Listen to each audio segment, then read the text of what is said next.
Okay, thanks for having me. I guess last class, maybe this is the third time I've been up here, maybe second or third time, maybe it's a good deal. So I don't even have one ring. You got three? San Francisco's got all of mine. But anyway, oh, and by the way, congratulations. And when it becomes the Downing Hedge Fund, make sure I get some pre-IPO stuff. It's really important, okay? That's where, good job on that. Thanks for having me. It's always kind of fun to be up here. It's it's like sort of like talking to family. It's pretty warm, and I guess I'll just give you sort of a brief background of where I came from. Born and raised in Littleton, Colorado, and was a hockey player, really, for the most part. That was what my first love was, hockey. I still watch hockey all the time. It's still, to me, the greatest sport ever, but I know that's hard for you guys to understand. But Lou Holtz came and offered me a scholarship out of high school to play football. At the time, I still wanted to play hockey, but they weren't really giving scholarships to kids from Littleton, Colorado to play hockey. DU wanted me to walk on there, and I'm like, how can I walk on when it's like $50,000 a year to even get in? I'm not even sure if I can get into your school. So obviously things worked out pretty well, and I ended up going to Arkansas, and Lou Holtz was a factor there, and then sort of turning my career around from being a defensive lineman into, I was behind Dan Hampton, who you all know from the Chicago Bears, Hall of Fame guy. I wasn't getting any reps, and so they said, why don't you just play offensive line? We're going to put you over there with this really tough, rough coach named Larry Bechtel, and he's going to show you the way. And I'm like, this is great. I mean, I don't have to chase the ball or anything. All I got to do is kind of beat these guys up in front of me. This is the greatest ever. So I had a great time doing that. We had a great career there. I think we lost 7 games in 5 years. I mean, we had some really, really good teams and some really good programs there. And obviously, to this day, they're not very good here as of late. But still a very vaunted program. I just don't understand why they are where they are. But that's for another story. But going into my, I guess, 16th year of being on the radio here at WWL with the First Take that we do, the 4 hours before a game, and really all that is a matchup show to where I spend the week before looking at the teams that we'll face and the teams that we have faced, and I look at other teams and how they've attacked their defenses and sort of what their personnel does, and sort of what the issues are going to be for us. Sean Payton has let me coach the offensive line, in the mini camps for 3 years now. So it helps me to really be able to get out with those guys. And to me, the coaching part, all the best coaches are always the best teachers. And I've realized that really I had so much fun teaching even these guys small little nuances. You don't have to teach pros much, but there's certain little nuances that you can certainly teach them from being there, especially young guys like like McCoy this year. When I first got there, needed some, I just helped him with a couple of different things, and then really it was sort of flattening his step and keeping his knees over his toes in certain situations and not taking overstriding in certain others, and that helped a lot. And believe it or not, that's he's really sort of he's really developed into a pretty good young player so far. So I expect a lot of good things out of Eric McCoy, but. We got some great offensive linemen, and I told Dan Rauscher, our offensive line coach, I said, you got a problem. And he said, what's that? And I said, you got about 8 or 9 guys that are starters. you can only really have 5, and you're only going to keep 8. So I don't know what you're going to do with 16 guys when 12 of them could be starters. I said, you've got an issue. I said, it's a good issue to have. It's a good problem to have. And sure enough, everybody that I think they've released has picked up from another team, and now they're starting on those teams, just like they did last year. I think it was 5 guys released, and 5 guys were starting for other teams. The same thing this year. I saw Newhouse last night playing with the Patriots. He was playing left tackle over there, so he was with us too. And didn't make it. So we've got some great offensive linemen. We have the best tackles in the league at this point. Teron stays healthy. He's a special kind of left tackle. Ramczyk, who is like a machine. He's scary in a way. He doesn't say anything. I mean, he doesn't really say anything. Like on the field, in the meeting rooms, anything. He's like this big, giant, silent guy that doesn't say anything. But if he gets his hands on you, it's over. I mean, the guy never He's a terrific football player. He's fun to watch. Tremendously smart guy.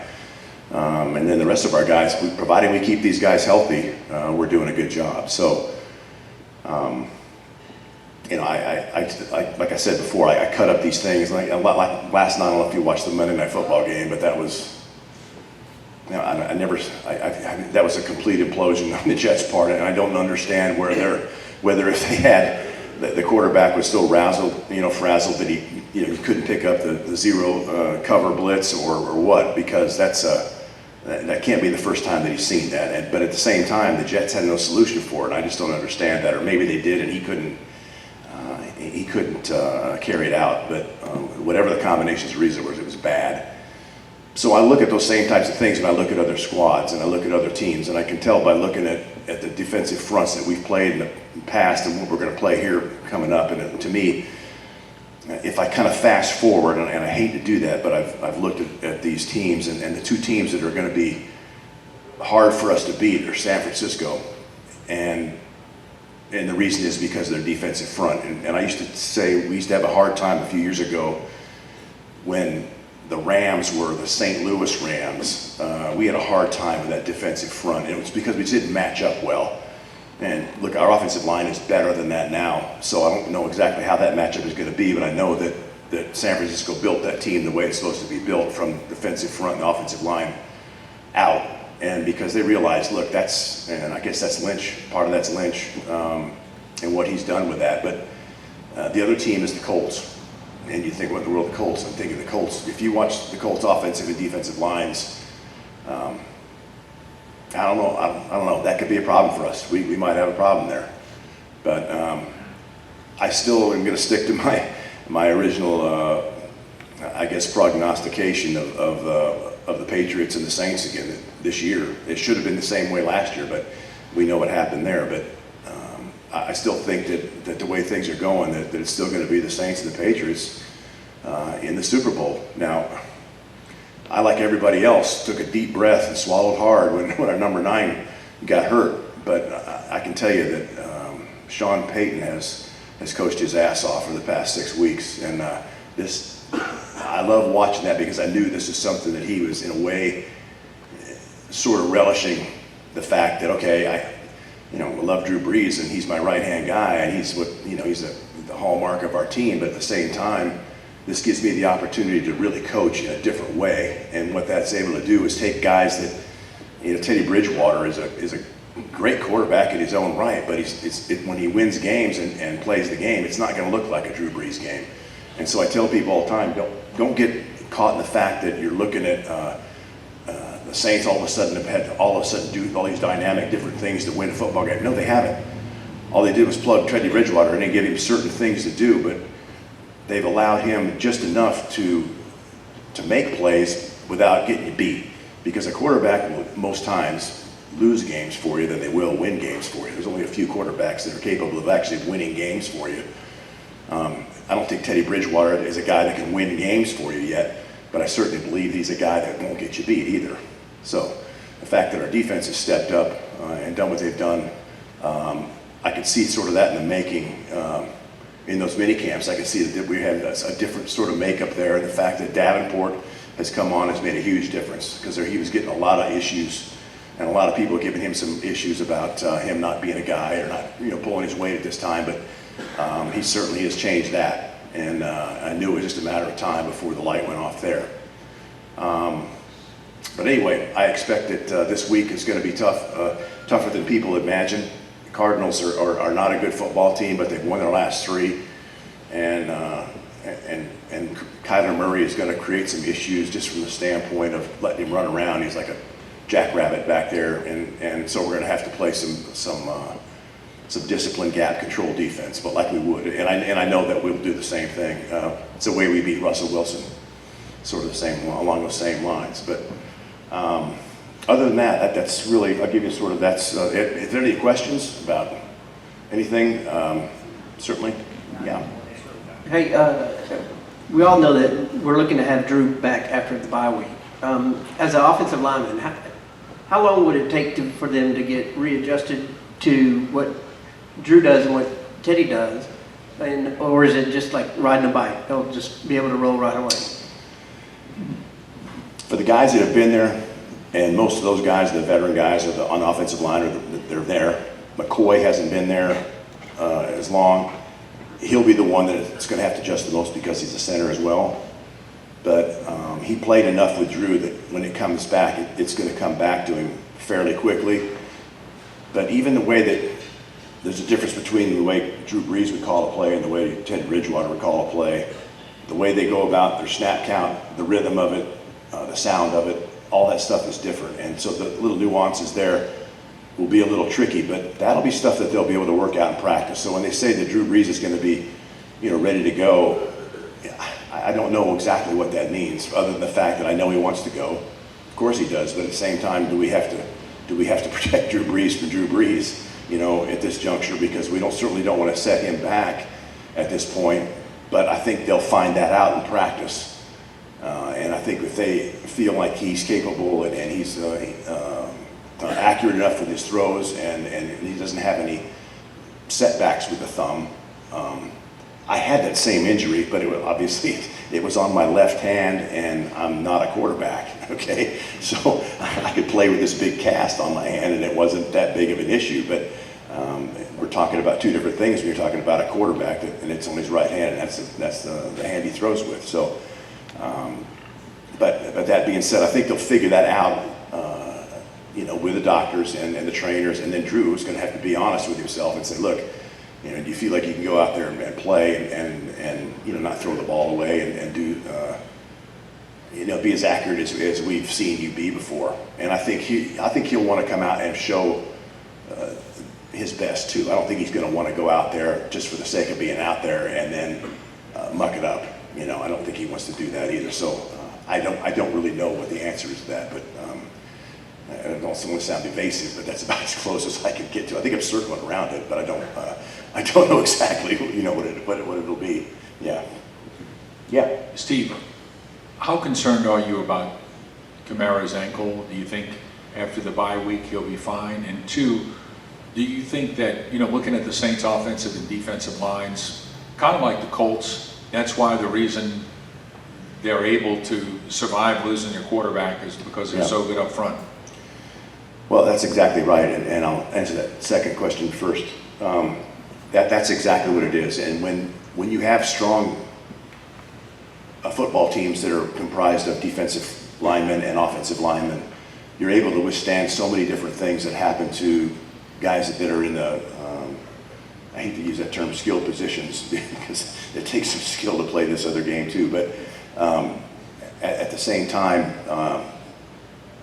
because you are able to compensate that, because you are so much better in those positions, it makes for that to be much easier. And so as Teddy has come into sort of a good situation, he didn't come into a good situation in the Rams because we were getting our ass kicked that day.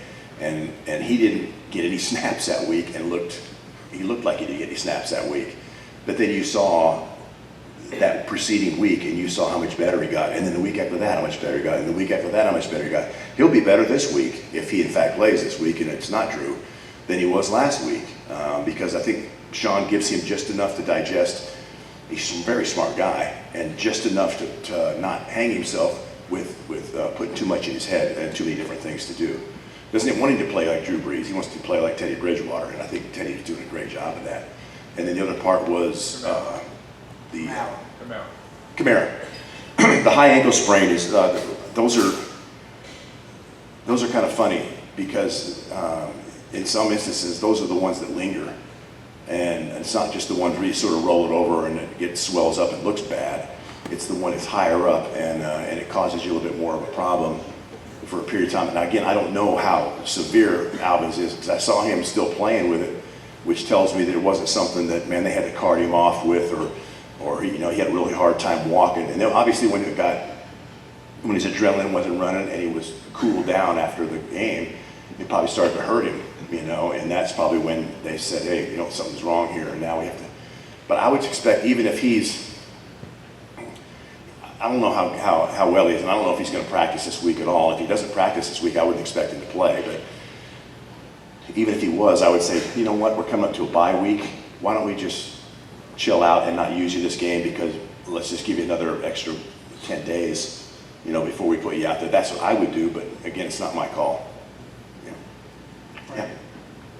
Yes, Scott Hines, right, and two up at Alabama had surgery. Yeah. Is there any possibility that Camara's going to have surgery? I wouldn't think so, because I think they would have already known that at this point if they felt like it was severe enough. It was a grade 3 maybe or something instead of a grade 1, to where they would say, okay, well, that's now we have to fix that. And I would think that they would know that by now because they would want to get a head start on getting that fixed. But again, I wish I was still sitting in the locker across from those guys like I used to, but I'm not sitting in the room anymore, you know. Yeah. I'm sorry. That's right. That's who it did. He wanted to speed the process, so that's why they did the surgery, because they wanted to get a head start on it, right? Yeah. Yeah, I got a comment and then a question. 67, I'm 7 years old, and I go to the Saints game, their first game. Gilliam runs for a touchdown. I said, man, this is easy. And then reality set in, and it was so hard to win. In your first playoff game, if you remember, we were going to play the Cardinals, I think, and Dallas upset them, so Vikings backed in. Yeah. And Eric Martin caught a touchdown first drive. I said, this is easy. And it wasn't. And it was hard to win. Now we had a point, you expect them to go to the playoffs. It's just so nice. It's a long time coming. Now my question, and we're officials, I know when we're playing on the line and you never hold, even when they call it, Never. ever. And now you see it, and even we see, what are they looking at? It's so Yeah. nitpicky. Do you feel that way? I know they had a little youth movement on the ranks of the officials, and some of it's so nitpicky. Well, there's times I look at it, and then you see, our whole idea is try to get it right, and that's why they have the instant replay and everything. We don't care what the call is. I mean, even if it's against your team, you just want to know if it's the right call or the wrong call, right? Because you can suck it up. If your team made a penalty, hey, it is what it is, and there's the video evidence to prove it, right? And so you can understand that and you can take it. But when you see the video evidence and you're like, wait a minute, that I don't see that. That's the problem that I think people see, because they see it with their own eyes and they're like, well, that wasn't a hold, or that wasn't pass interference, or that wasn't, my whole thing was, I remember an official coming in one time, and because Jim Moore had once the officials come in to explain to us what holding was, and he's a defensive coach. So he was thinking that any time that I was putting my hands on the defensive player, it was holding. And I said, no, coach, I said, that's not it. And I remember standing up and him like yelling at me because I said, no, if I keep my hands inside the cylinder and if I've got him, and I said, providing I don't get to the side and I'm either trying to throw him down or push or pull him down or something like that, or have my hands outside, I said, it's not holding. And the referee stepped in and he said, no, Steve's right. He said, as long as you have your hands inside and you're trying to maintain your position in front of that player, providing he doesn't have his hands outside or he's pulling him or obviously grabbing cloth to throw him down, it's not holding. But it seems like sometimes now I see some of this stuff, like even against the Green Bay and Detroit game, when that defensive lineman came in and was pass rushing the guy with the one hand, and they had it, sort of. Now you guys as officials know that, like, I remember the guys would always come up to me and say, hey, Korte, wash your hands. You're getting your hands sort of close to the guy's face, or keep your hands inside. I don't want to have to throw a flag on you, but I will. If you keep doing that. They would always have a consult with me to let me know, hey, this is what's happening. That guy had been playing that same technique all game long. Trey Flowers did. And what happened with Bakhtiari went over and politicked the guy. And then the guy threw 2 in the last 2 minutes of the game. And I'm thinking, how in the world now can you call that after he's played the whole game with that? And then when you actually see the video evidence of it, it's like, no, he wasn't on his face. So I don't know. I struggle with it right now because I don't know what they're looking at and I don't know why. And it almost makes me feel like they're almost backlashing against the fact that the coaches now can challenge that. And they're basically saying, coaches, keep that in your pocket because it's not going to make any difference. I don't know. It's almost, I don't know what the attitude is, and I don't know why they're allowing these guys to do that. I haven't talked to Mike Pereira. If I see him, I'm going to ask him, what's the skinny on that? And what do you guys tell them in meetings? Because I don't see this stuff happening the same way you guys do, and I know what I'm talking about. So yeah. Another thing is that still the officials have trouble with replay. For instance, the fumble that the Saints got and they scored, they blew the whistle. You don't blow the whistle, you let it go and you correct it then. They're still not doing it. I just don't get it. Look, nobody's perfect. But I mean, they're taking scores away. Now, he may have been down by contact. It was close. And some of that stuff is, you don't want an official to ever affect the outcome. You guys know that. You don't want the officials to ever affect the outcome of a game. You're calling the game the way you see it, the way it should be, but at the same time, you don't ever want a bad call to be, or a no call, for that case, to affect the outcome of a game. And the fact that it's happening is, I don't know, I don't understand it, and I know that they've got to fix it because it's affecting the credibility of the game. Because people are wondering, what's going on here, What's going on? Is the wise guys involved here? Las Vegas involved here? What's happening here? I don't know, and I wish I had an answer for you because I certainly would tell you. Right? Oh, I'm going to end this. I took the microphone away from you. Oh, okay. Well, I'm done too then. Thank you.